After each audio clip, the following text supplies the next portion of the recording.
In New Mexico, a university co-ed is missing. Police must piece together a web of evidence to catch those responsible if they ever hope to find her alive. In Virginia, a killer uses the interstate as his personal dumping ground. A woman's body is found, and investigators have little time and few clues to lead them to a killer who could strike again. Perpetrators try to conceal their crimes, yet savvy investigators can take the most obscure data and recreate a murder. Though killers treacherously lure their victims by gaining their confidence, forensic science brings to light crimes committed and the betrayal of a blind trust.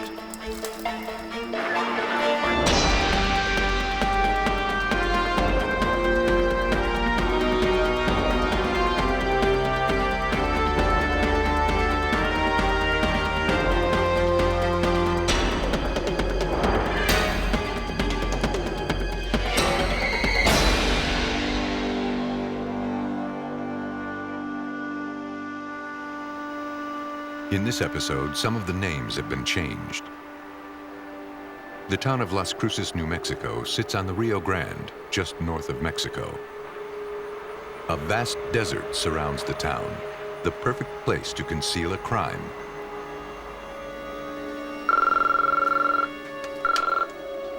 Emergency operator. In January 1998, 911 dispatch received a call about a missing student named Carly Martínez.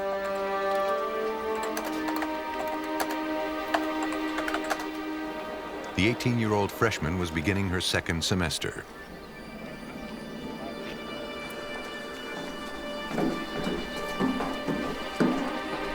When campus police arrived at the dorm, her roommate and parents were waiting. Are you guys here about Carly?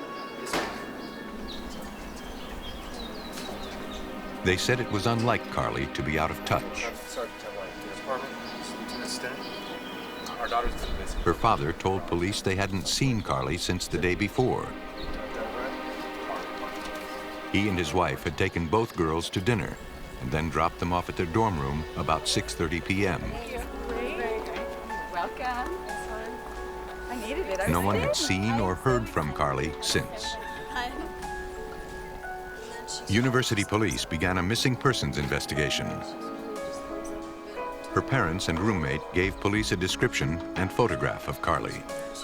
An extremely attractive girl with long dark hair and dark eyes. She was 5'6" and was last seen wearing jeans and a brown jacket.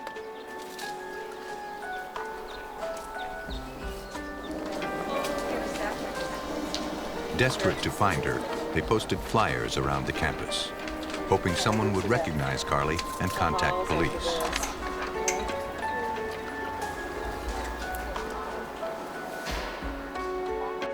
A massive search effort began. Officers and volunteers on horseback combed the surrounding desert area. Police gave dogs a piece of her clothing, hoping the scent would lead them to her. And investigators knew time was running out. If Carly were lost or wandering in the desert, she would not survive for very long. 4 days passed before they got the first break in the case. A fellow student, Samuel Sanchez, saw the missing person posters and contacted police. He said he saw Carly with Jessie Ávalos, one of his co-workers at an off-campus bookstore. According to Sanchez, he saw them at a local roller rink on the night she disappeared. Jessie and Carly were skating together and holding hands. Sanchez told police the couple was later joined by Jason Sneyers, one of Jessie's friends. They looked as if they were having a good time. The Las Cruces Police Department was called in to assist the university in the investigation. David Cortés was the lead detective. The co-worker said that they closed the roller rink early that evening of the 14th, and that he saw the three of them leaving together. Campus police were the first to speak with Jessie Ávalos. Hello, how you doing? They hoped he could Jessie provide Ávalos? some answers. How you doing? I'm Officer Acosta with University Police, and I just wanted to ask you about your whereabouts and if you were hanging out with Carly Martínez the other night. Yeah. Can you tell me what Ávalos happened? said he was with Carly on a date and that his friend Jason Sneyers had joined We're them. up at the dorms. You know, we went out. After skating, they had a few beers at a local bar. He just asked to be dropped He off. told police Carly asked to be dropped off at a gas station near campus to use a payphone. He said he hadn't seen Carly since. Detective Cortés found the story odd. He questioned why Carly would use the payphone at the gas station and not at her dorm. The detective now wanted to speak with Jessie's friend, Jason Sneyers. Maybe he could provide more information. Here already. You're taken, right? Jason's story started out much like his friend's. He said Jessie Ávalos was out on a date with Carly, and he met up with them at the skating rink. Me and Jessie and his girl. But then Jason's story changed. Decided to go out and have a couple drinks. He said they did not drop her off at a gas station. He said they took her back to school. So we drove her over to her dorm and dropped her off. And where'd you guys drop her off at? Detective Cortés grew suspicious. He knew one or both of the boys was lying. Campus. As far as your story goes, is where because of the conflicting stories, we felt that something wasn't right. Detective Cortés asked for permission to search Jason Sneyers' truck, hoping to uncover something that would bring them closer to finding Carly. Police noticed some scratches on the car's exterior, on both the driver's and the passenger's side. They extended the entire length of the car. Other than that, the car appeared to be spotless. We noticed that the inside of the truck was very clean, as if it had been recently washed. Several fibers were collected from the floor and seat. Using the chemical luminol, they checked for blood and other bodily fluids. If there were any present, they would glow under the light. Upon performing the luminol test, we discovered that the center bench seat area was lighting up. This caught our attention, along with the scratches, some indicators to us that something just wasn't right. When investigators examined the seat more closely, they discovered a large reddish-brown stain. A portion of the seat cushion was cut out and sent to the forensic lab for testing.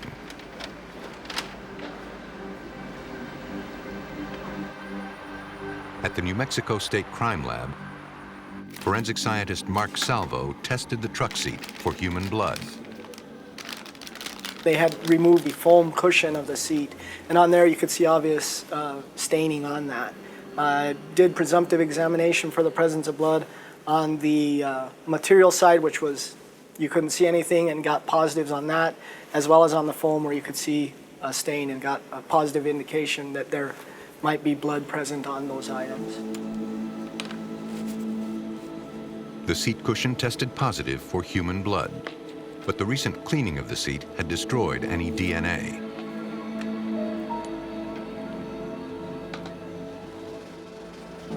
As the police gathered evidence, the search for the young girl continued. Carly's disappearance was reported throughout the southwestern states. On short notice here. Authorities hoped the media coverage would prompt someone with information to come forward. Information that we just received. We got an updated photo on our victim, Carly. Just got this morning from the family. And as the days followed, we had leads coming in, hundreds of leads. They were distributed to the task force and followed up on.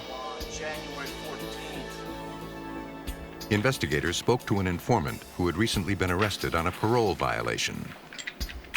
He was a neighbor of Jessie Ávalos and claimed to have information regarding a jacket Jessie wore the night Carly disappeared. you're gonna find out why you're here. The man said that Jason Desnoyers approached him several days after Carly went missing and asked for a favor. This subject told us that he took the jacket from Jason and hid it under some rolled up carpet just outside the apartment. Police searched behind the apartment building where the witness said the jacket was located. There's some carpet right over here. They found a roll of carpet where he said it would be. Let me unravel it. Inside was a military-style jacket. Yeah. It appeared to be stained with blood. More stains on here. The jacket was bagged and sent to the lab for further examination.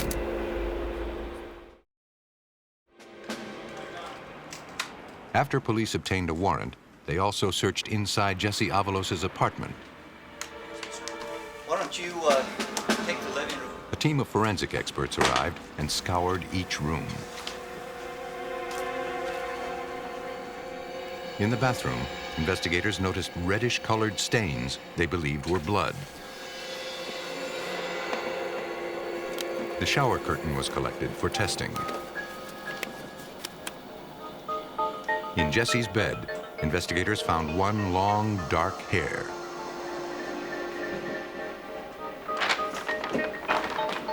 Some of Ávalos' clothing was also bagged and sent to the lab.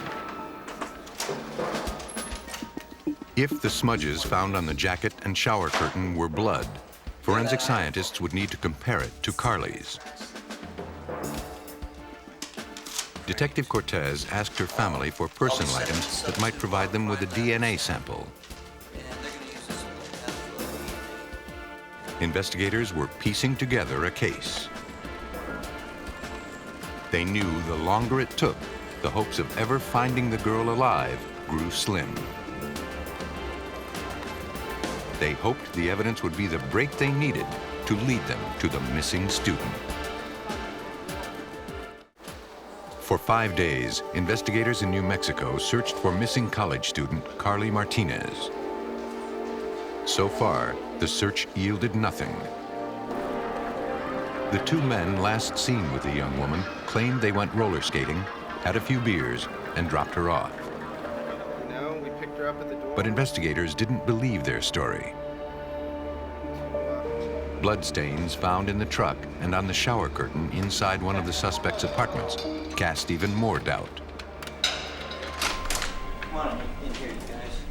The police secured a warrant to collect DNA samples from Jason Desnoyers and Jessie Ávalos.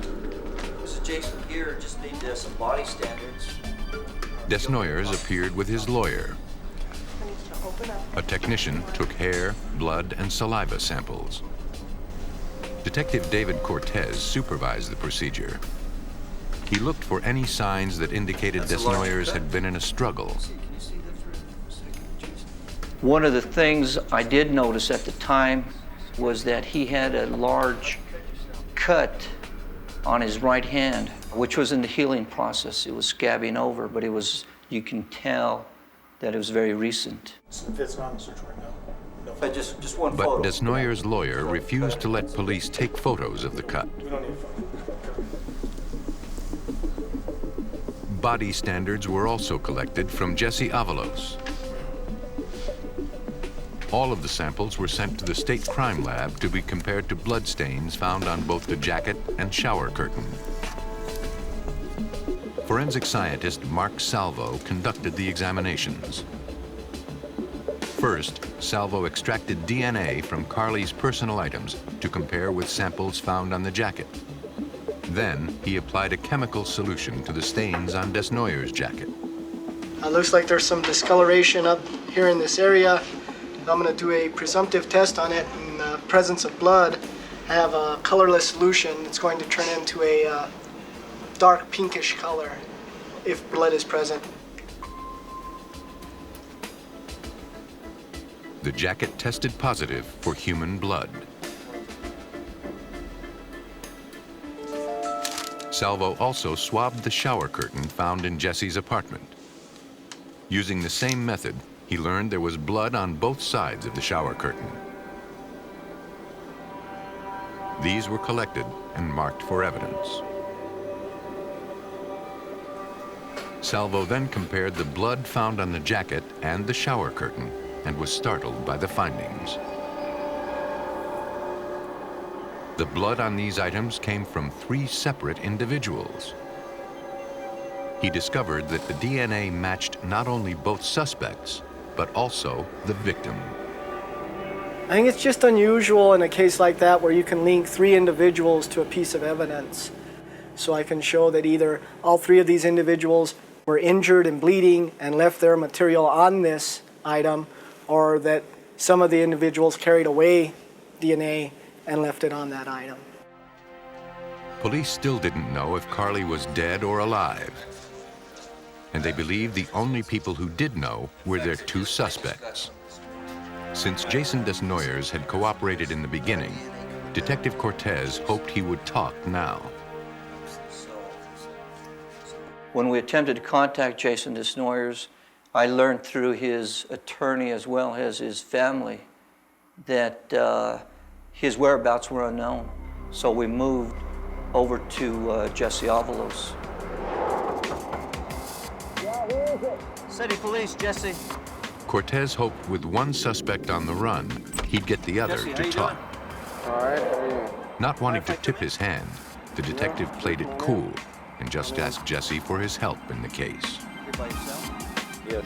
And we explained to him that we wanted to talk about Carly already have an idea why. and if he would help us out, It's about Carly. give us any information that he had or that he knew. Trying to find her. One of the things we explained to Jesse was how the family was feeling, not knowing the whereabouts of their daughter.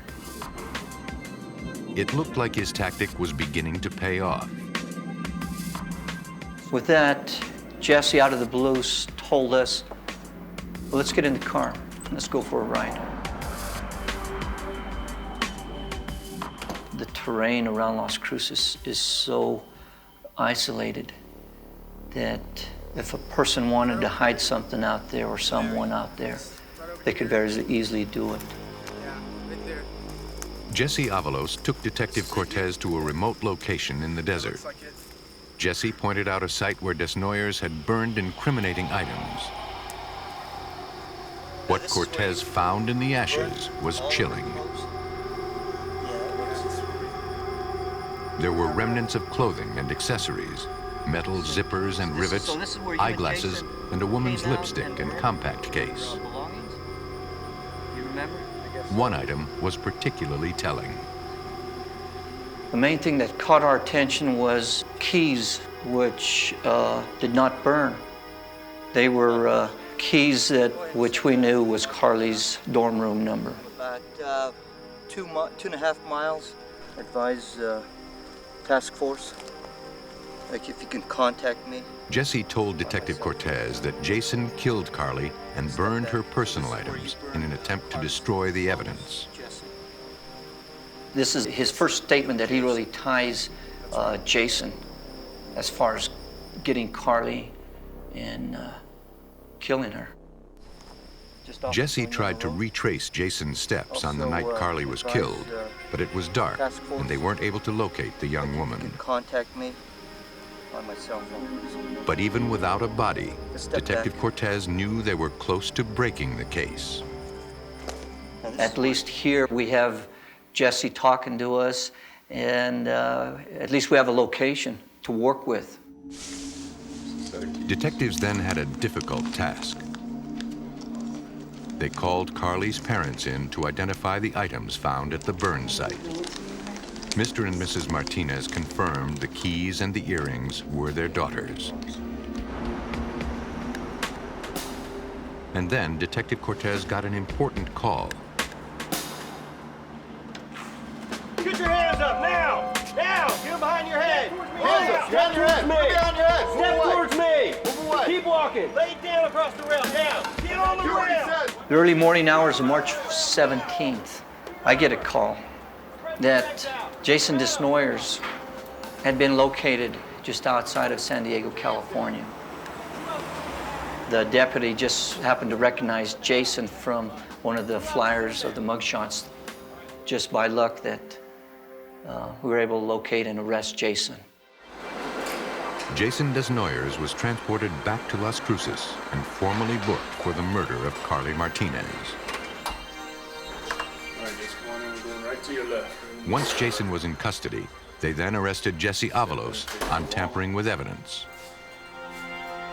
Take one cuff off of it. Investigators knew that without a body, it would be more difficult, but not impossible, to convict them of murder.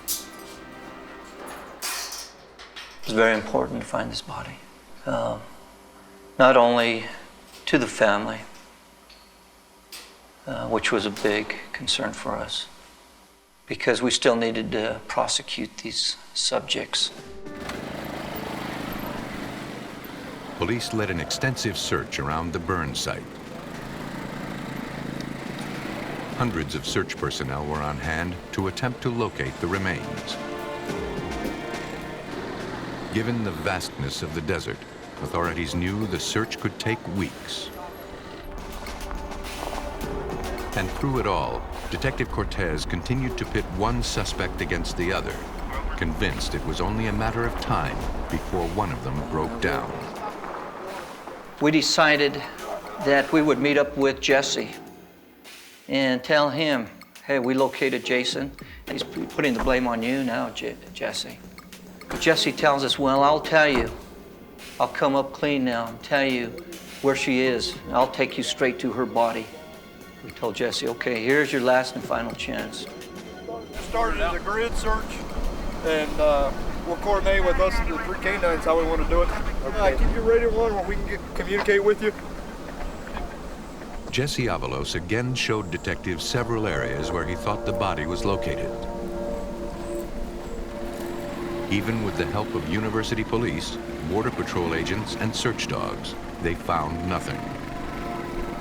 So Detective Cortés came up with one more strategy. On our way out, we made sure that Jessie did see Jason and that this was no bluff. All right, Jason, you're up. Good luck.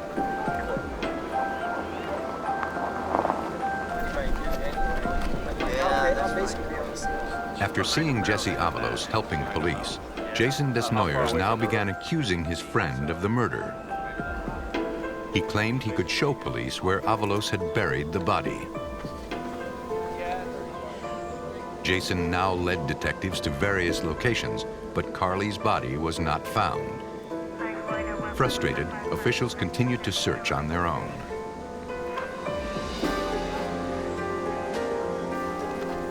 Finally, the rescue team made a gruesome discovery not far from the burn site. We heard over our police radio that one of our civilian search and rescue horsemen had located what he believed was to be a body. Cortés and his team of investigators quickly went to the scene. They confirmed that it was the body of a young female. After 67 days of investigation, police had finally found the missing college student. When we got there, we knew it was Carly.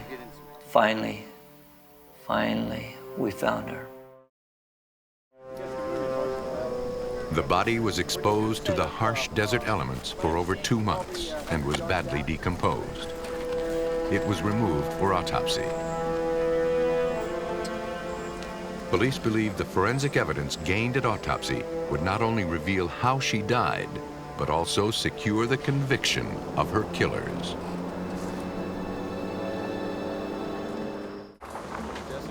The Las Cruces, New Mexico police had arrested Jason Sneyers and Jessie Ávalos in connection with the disappearance and murder of college freshman Carly Martínez.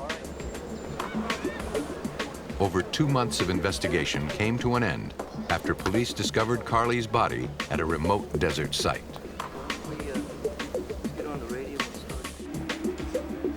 The body was transported to the coroner's office for autopsy.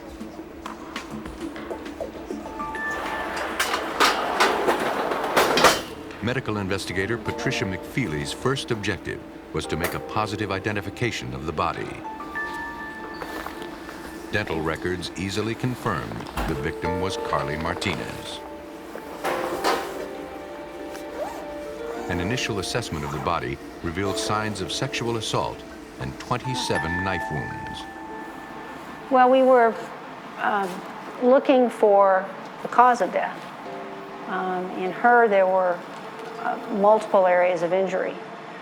She had stab wounds of the chest, and she had stab wounds of the head, and she had some blunt trauma also in the head area. Dr. Vince Steffen, a specialist in skeletal biology and forensic anthropology, was asked to examine the wounds. He was asked to determine the type of weapon used. At the time, the decedent had been out in the desert for a couple months, so she was in an advanced state of decomposition. So looking at the outer wounds on the skin may not necessarily have given a good indication of what actually happened in those areas. McFeely and Steffen ordered x-rays of the wounds. They discovered a tiny piece of metal embedded in the skull. It proved to be the tip of a knife. Interesting. You can see the perforation. Then they found evidence that another weapon was used. Okay. Okay.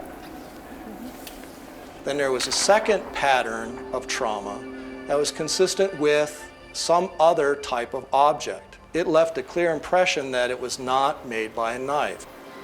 Steffen and McFeely speculated that the other instrument matched the pattern of a set of needle-nosed pliers. Two weapons could mean two attackers, and any one of the wounds could have caused Carly's death.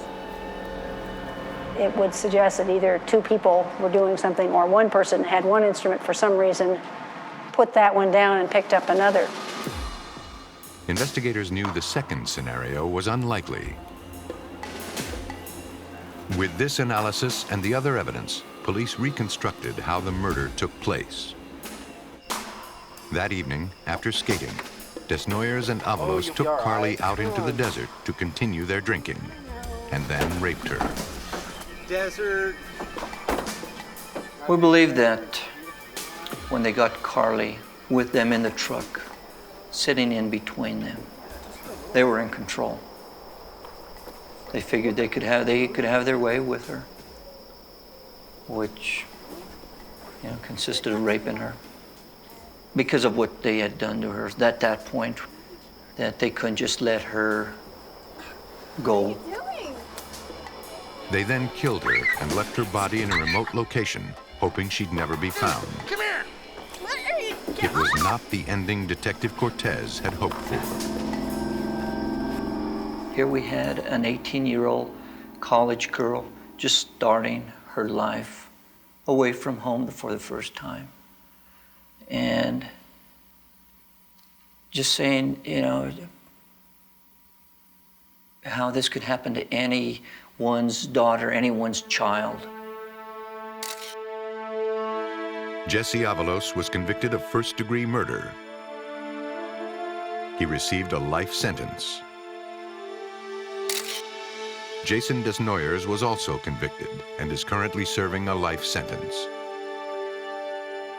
Some killers prey on those they know, gaining their trust and making the crimes easier to commit. Others rely on the vulnerability of strangers in need. Virginia's highways offer scenic views of the surrounding countryside. But on the morning of January 23rd, 1995, along a remote stretch, a grisly discovery was made. 911, where's your emergency? Shortly before dawn, 911 operators in Washington County received a call about a lifeless body near Interstate 81. Central 835. Need you to respond to I-81 northbound, just before exit 10.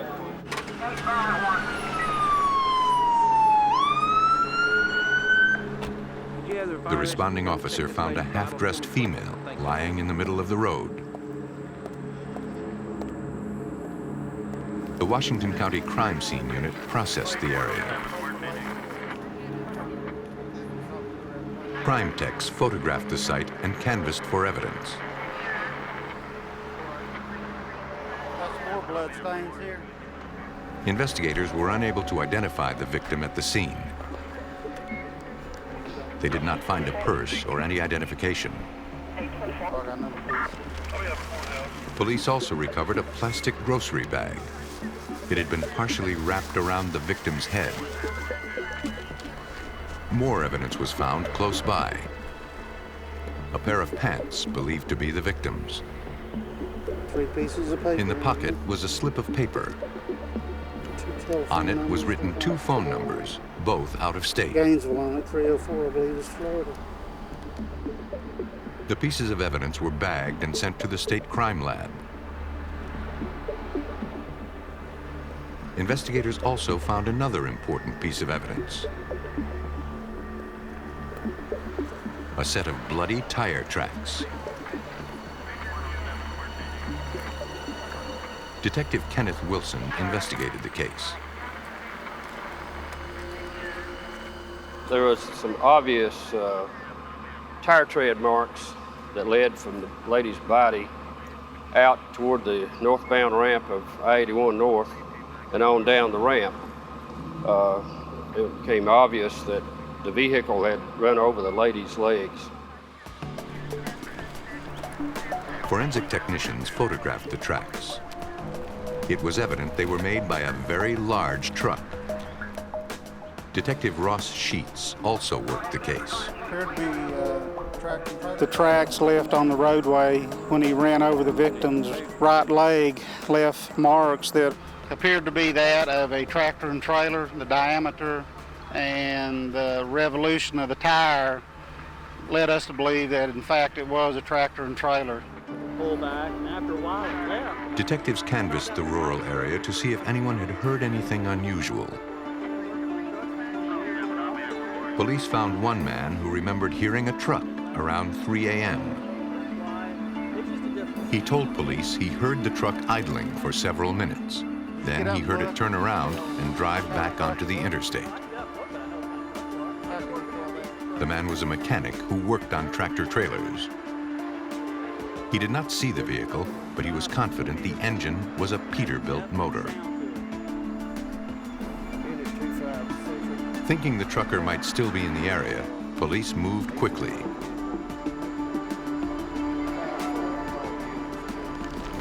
They advised way stations along the interstate that a possible murder suspect might be traveling northbound in a semi-truck with a Peterbilt motor. We also notified the Virginia State Police, the West Virginia State Police, the Maryland State Police, and North Carolina State Police to also be on the lookout for any tractor and trailer that may have signs of blood or hair or human tissue on that vehicle. At the way stations, attendants looked closely at each tractor trailer. The search turned up nothing unusual. The Washington County Coroner's Office conducted the autopsy of the body, officially noted as Jane Doe. The medical examiner determined the victim was between 40 and 50 years old. There were marks on her neck that indicated she was strangled. X-rays revealed the victim's neck was broken. The ME also suspected sexual assault, but no foreign DNA was recovered. The medical examiner concluded that due to the presence of insects and the level of decomposition, the victim had been dead for about 12 hours before she was left on the road. Forensic specialists took fingerprints and palm prints of the victim, hoping to identify her. Both sets of prints were run through several national databases. A match was located in Bloomington, Indiana. The victim was identified as 45-year-old Wanda Jean Turner. Police learned her prints were in the system due to a prior arrest on a trespassing charge. Authorities now needed to locate Wanda's family and notify them of her death. When they spoke to them, they also hoped to gather additional information about her background to aid the investigation. She was known to hang out at various truck stops and would travel from various parts of the country just by means of riding with truckers. But her family didn't give detectives much to go on. They had not seen or heard from her in months. With very little to guide them, investigators would have to trace Wanda's movements in the days and hours leading up to her death. They looked to the phone numbers found in her pocket.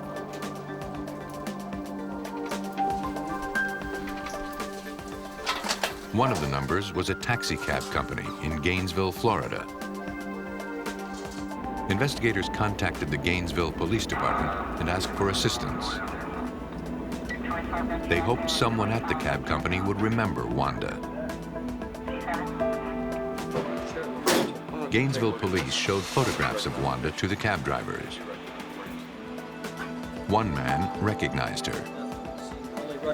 The cab driver told police he took her to the bus station around 11 a.m. on January 22nd. He remembered that she only carried a plastic grocery bag. But Wanda did not mention where she was headed.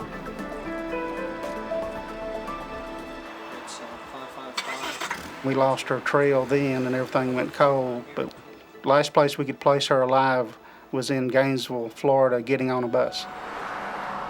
Detective Sheets believed the victim's body was dumped in Virginia about 16 hours later. The investigation, expanded to 5 states, stretched the resources of the Washington County Sheriff's Office. And we sent detectives out in different directions, going to every truck stop, basically from Roanoke, Virginia to Gainesville, Florida, distributing these posters and requesting any and all information. They hoped someone had seen Wanda Turner with a truck driver. But no one remembered seeing her, and the case slowly grew cold. Then, less than a month after Wanda Turner's murder, a body of a woman was found off an interstate near Greensboro, North Carolina.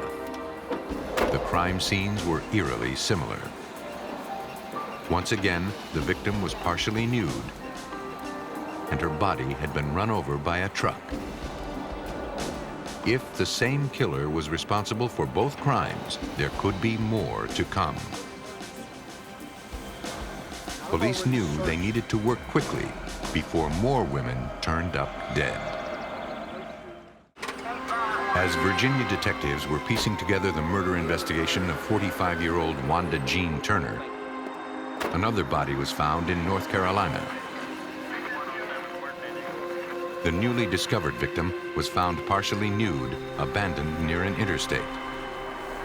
Both crime scenes were similar, and investigators believed they were looking for one killer. The medical examiner determined this victim was strangled like the first. The victim's fingerprints were processed through the national database, and like the first victim, she too had a record for a minor offense. She was positively identified as Cindy Barkley from Georgia.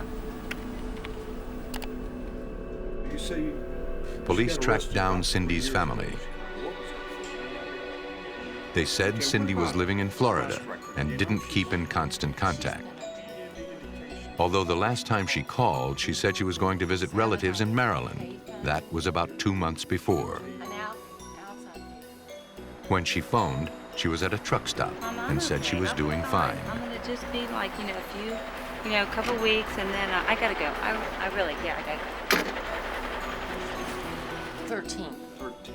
Since the phone calls home were so infrequent, no one reported her missing, and there were no more leads.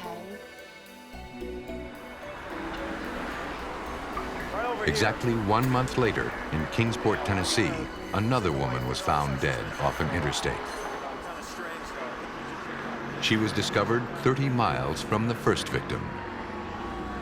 To Detective Sheets, there was no doubt the murders were all related. Crime scenes were similar. The girl seemed to be positioned on a roadway, and her clothes were pulled down. The victim's prints were processed.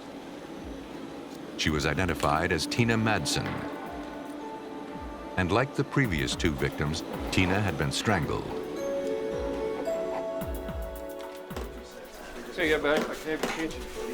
Police from 5 states organized a task force to compare evidence. By working together, they hoped to speed up the search, leading them to a suspect. We have the address of the... But so far, they had nothing. We're going to go just as soon as we... Although investigators believed the killer drove a truck with a Peterbilt engine, they had no idea who he was or how to find him. Research the record. Extremely difficult to identify a suspect in this case. There's a million or so truck drivers in this country and millions of trucks. And just like a long shot to find a suspect. At the Virginia State Crime Lab in Roanoke, forensic scientists pored over the only physical evidence they had: a receipt, a piece of paper, and a plastic bag. Fingerprint specialist Andrew Johnson examined the evidence, but was unable to develop any prints on the receipt or piece of paper. He then looked at the plastic bag found wrapped around the victim's head. Actually, a plastic bag is a surface very conducive for latent prints. It's rather slick, it's non-porous, and if the individual that touches it has perspiration or an oily substrate on their hand, will leave a very good latent print. Johnson placed the bag in a sealed chamber. He then put cyanoacrylate, or superglue, in a small tin and set it inside a chamber to heat and release the vapors. The glue evaporates and adheres to the oily prints, which glow under an alternate light source.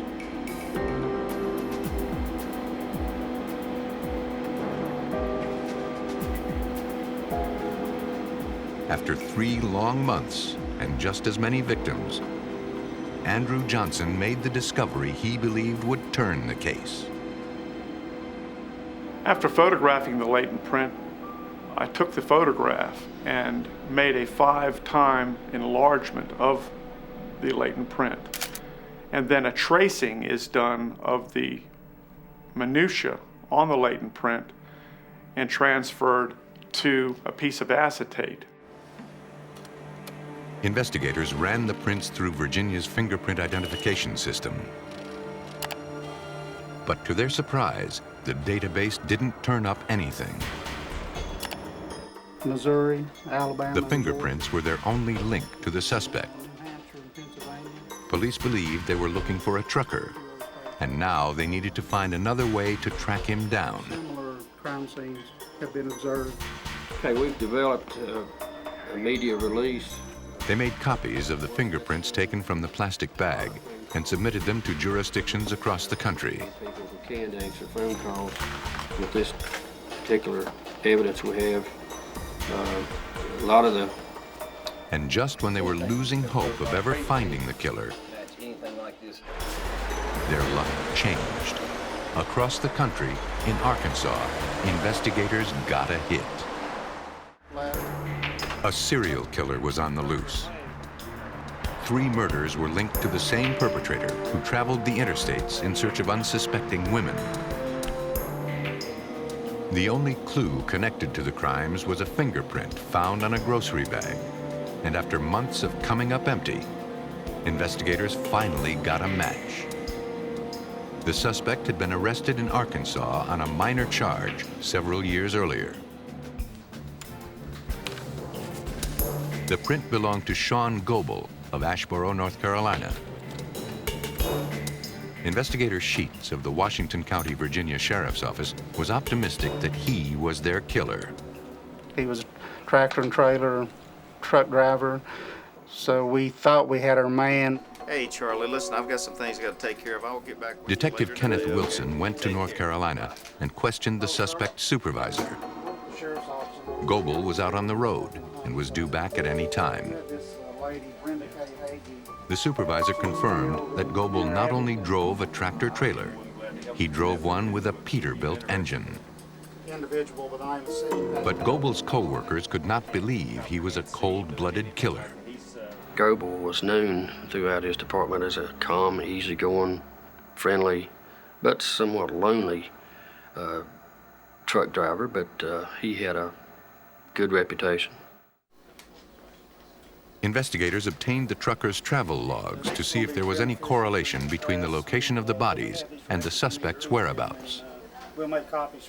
We determined that he was in the vicinity of a lot of murders that occurred across the country, especially the ones that we were looking at here locally. When Gobble showed up, detectives were there to meet him.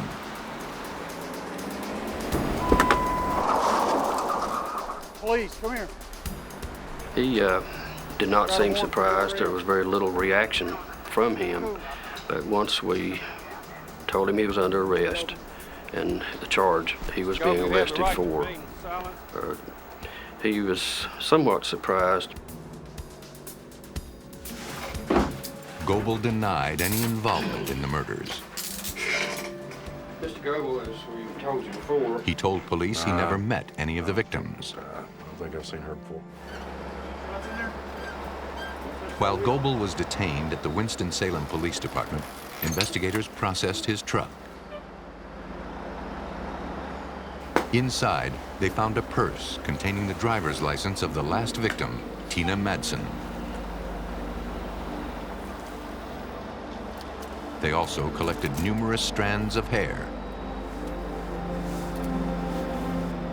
And they found what appeared to be blood. When detectives confronted Gobble with the evidence found in his truck and on the plastic bag, he admitted he had picked up the women, but claimed they were alive when he dropped them off.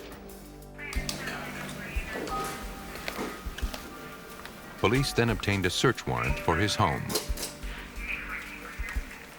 Inside his bedroom closet, they made a gruesome discovery. Police found purses, women's shoes and underwear, and other personal items.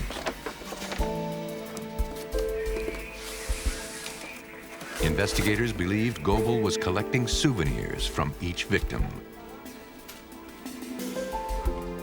With evidence mounting against him, Sean Gobble ultimately confessed to the 3 murders. there was a plastic bag. He looked at us for just a moment or two, and he conceded that it was him. His reaction from then on out was somewhat subtle. He was very cooperative.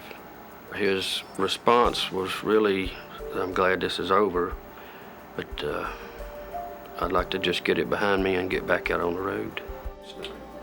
But Detective Wilson knew he wasn't going anywhere. Okay, Mr. Gobble.